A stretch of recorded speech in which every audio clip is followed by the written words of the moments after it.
अस्सलामुअलैकुम वरहमतुल्लाहि वबरकातुहू। आज की इस वीडियो में हम जानेंगे इन्वेस्टमेंट के बारे में कि इन्वेस्टमेंट क्या है, इसकी कितनी टाइप्स हैं, क्रिप्टो में आप कैसे इन्वेस्ट करके अर्निंग कर सकते हैं और इन्वेस्टमेंट करने से पहले आपको क्या क्या चीज़ें जहन में रखनी चाहिए। मैं हूं खिज़र बख्तियार और आप देख रहे हैं Khizar 3.0। So without wasting any further time, let's start our video.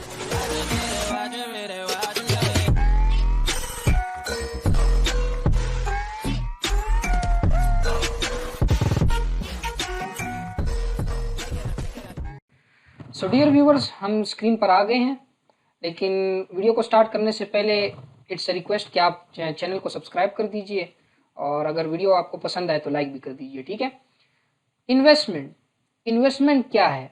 Definition मैंने लिखी हुई है, द एक्शन और process of investing money for profit.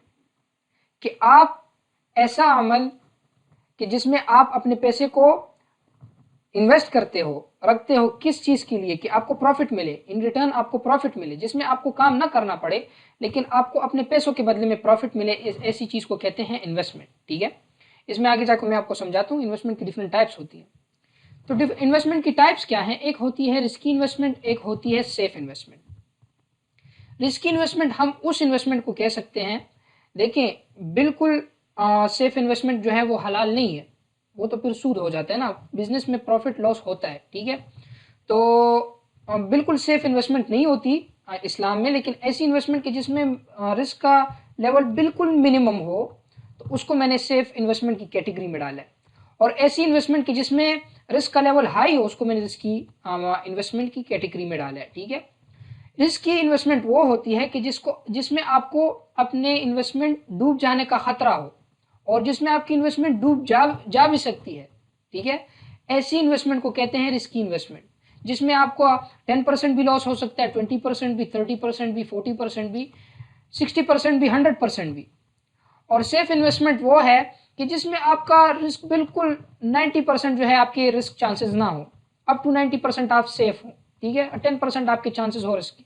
इसकी मिसाल ऐसी है कि आपने कोई ज़मीन ले ली या जो है आपने डॉलर्स में इन्वेस्ट कर दिया, आपने गोल्ड में इन्वेस्ट कर दिया, तो ये एक काइंड ऑफ सेफ इन्वेस्टमेंट है, ठीक है। लेकिन क्रिप्टो में जब हम इन्वेस्ट करते हैं तो वो काइंड ऑफ, अगर आप अंधाधुन इन्वेस्ट करते हैं अजीब अजीब से प्रोजेक्ट्स में कि जिनका कोई फंडामेंटल्स भी नहीं होता, तो ये एक रिस्की इन्वेस्टमेंट होती है, ठीक है। क्रिप्टो में इन्वेस्ट करना ये आपके अपने रिस्क पर होता है, ठीक है। तो ये बात आपको फिर सबसे पहले क्लियर कर देनी थी मैंने। फिर उसके बाद हु शुड इन्वेस्ट, इन्वेस्टमेंट किसको करनी चाहिए?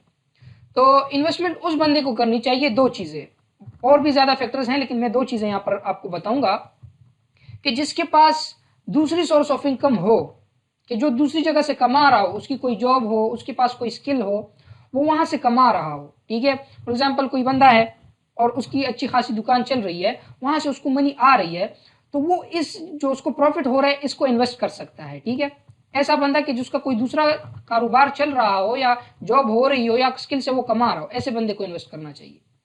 दूसरा, कि ऐसे बंदे को इन्वेस्ट करना चाहिए कि जिसके पास साइड अमाउंट पड़ी हो, ऐसी अमाउंट इन्वेस्ट करे कि जिसके कल को लॉस हो जाने का उसको खतरा ना हो, या इनकेस उसने इन्वेस्ट किया हो किसी भी चीज़ में, डॉलर में उसने इन्वेस्ट किया हो, गोल्ड में इन्वेस्ट किया हो, ज़मीन उसने ली हो, लेकिन उसको अभी लॉस हो रहा है, उसको अर्जेंट जो है ज़रूरत हो गई पैसों की, तो वो अभी लॉस में निकालेगा, तो ऐसे बंदे को नहीं चाहिए कि वो इन्वेस्ट करे।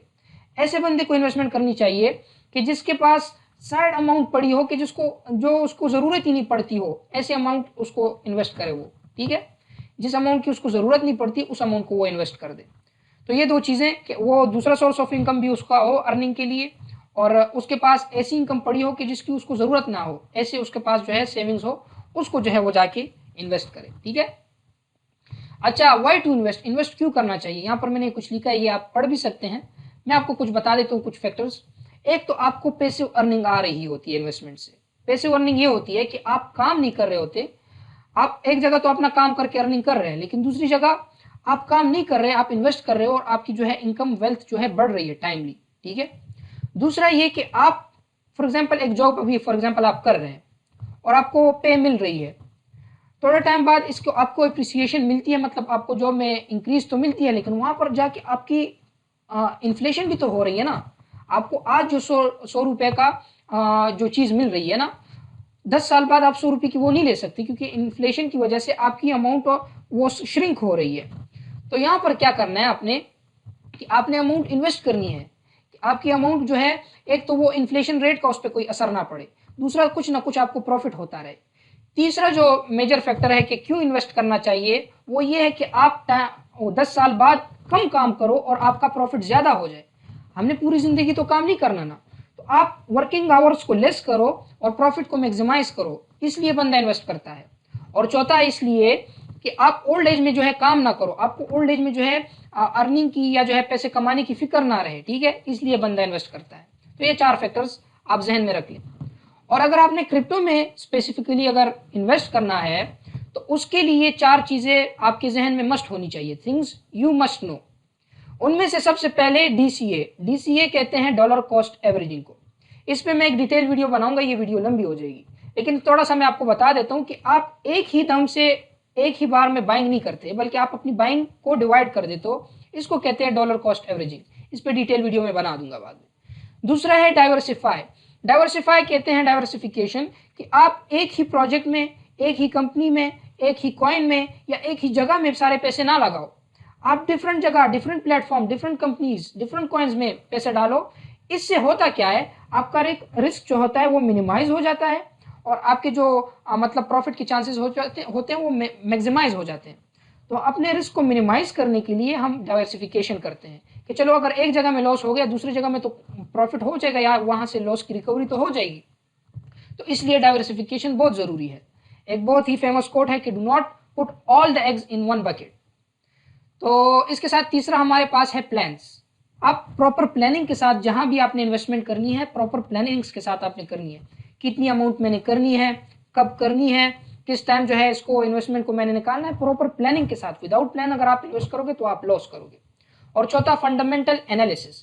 फंडामेंटल एनालिसिस बहुत ही ज़रूरी है। जिस तरह आप ज़मीन लेते हो, ठीक है, लैंड अगर आप लेते हो तो उससे पहले आप कितनी जो है छानबीन करते हो कि अगर ये ज़मीन मैंने ली, कल को ये मुझे प्रॉफिट देगी भी या नहीं, इसके साथ जो है कोई मार्केट बनेगी, ये जगह डेवलप होगी नहीं होगी। इस सारी चीज़ों को, फैक्टर्स को आप जहन में रखते हुए आप जो है उस ज़मीन में इन्वेस्ट करते हो और उसके बाद जो है आप अपना प्रॉफिट जो है मतलब इमेजिन करते हो, ठीक है, एस्टिमेट करते हो। सिमिलरली अगर आपने क्रिप्टो में इन्वेस्ट करना है तो किसी कॉइन या प्रोजेक्ट में इन्वेस्ट करने से पहले आपने फंडामेंटल एनालिसिस मस्ट करनी है। अगर तो आप नहीं करते तो आप जो है लॉन्ग टर्म में लॉस, आपने तो इन्वेस्ट कर दी लेकिन आपका जो है कॉइन नीचे जाता जाएगा और एट द एंड आप जो है लॉस कर जाएंगे। तो ये बहुत ही ज़रूरी टर्म्स थी इन्वेस्टमेंट के बारे में। मैंने आपको पहले कंप्लीटली गाइड कर दिया, डेफिनेशन, टाइप्स, किसको इन्वेस्ट करना चाहिए, क्यों इन्वेस्ट करना चाहिए, और ऐसी चीज़ें जो आप क्रिप्टो में इन्वेस्ट करना चाहते हो तो क्या चीज़ें हैं जो आपके जहन में होनी चाहिए, ठीक है। मुझे इजाज़त दीजिए, इंशाल्लाह नेक्स्ट वीडियो में फिर मिलते हैं। Till then keep learning and keep supporting. अस्सलामु अलैकुम व रहमतुल्लाह।